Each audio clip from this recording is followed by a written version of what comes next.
మాట్లాడుతుంటారు. ఇది కలియుగంలో లక్షణం కాబట్టి ఎవడికి వాడికి గొప్ప తృప్తి, ఎవడికి వాడికే ఇంకా మనం అసలు ఈశ్వరుణ్ణి పిలవలసిన అవసరం ఇంత పుణ్యాత్మనం కాబట్టి ఆయన ఇప్పుడు లేడు, ఎక్కడ లేడు, మనలోనే ఉన్నాడు. అసలు ఆయన ఉన్నది నా గురించే, నా వెంటే ఉంటాడు.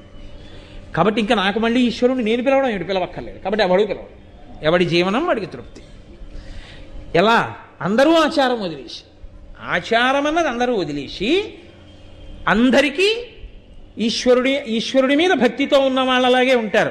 మీరు నన్ను మన్నిస్తే ఒక్క మాట అంటారు, ఈశ్వరుడు ఉన్నాడని నమ్మినవాడు చేసే మొదటి పని బొట్టెట్టుకోవడం. ఎంతమంది పెట్టుకుంటారు చూపించండి నాకు.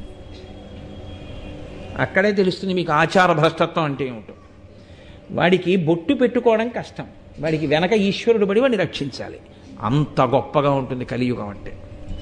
సనాతన ధర్మము ప్రచారము జరగడము అంటే ఉపన్యాసాలు చెప్పడం కాదు, బొట్టు పెట్టుకోవడం సనాతన ధర్మంలో ఉండడం.